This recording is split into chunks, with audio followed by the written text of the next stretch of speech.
Magandang umaga po, and I hope you are all safe and sound as we celebrate this Eucharist, and we offer our prayers still for our brothers and sisters who are suffering terribly because of the Bagyong Enteng. And we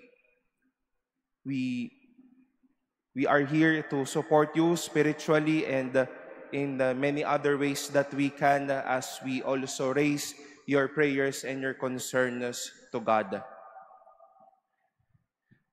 You may have heard the saying, words can either make you or break you. Napakalakas po kasi ng mga salita. Napakamakapangyarihan ng mga salita natin. Kaya po pwedeng makasira o makagawa o makabuo ng damdamin o ng diwa ng isang tao ang mga sinasabi po natin. The people of Capernaum, those who witnessed the freedom or the healing of this man with unclean spirit, were all amazed how Jesus freed this man. They even said, "What is there about his word? For with authority and power, he commands the unclean spirits, and they come out."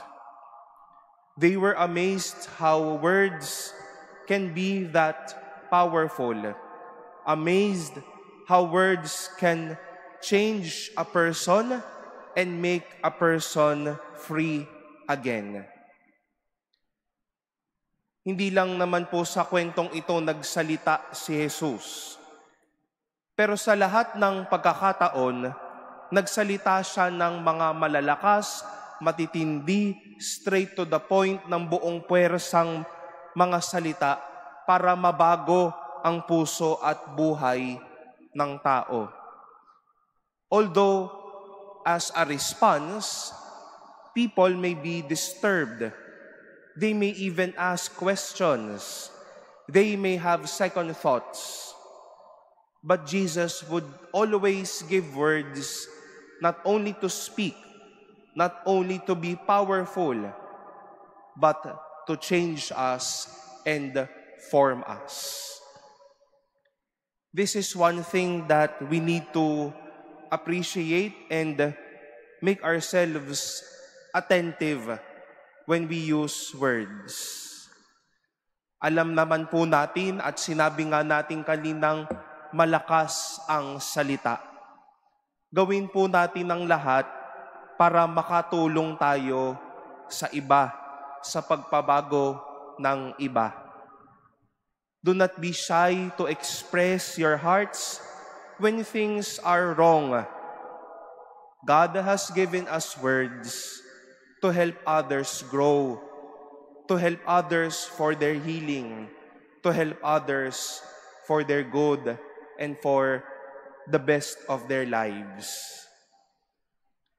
Alam nating malakas ang pananalita, pero wag naman nating gamitin ito sa ikapapahamak at ikasisira ng iba.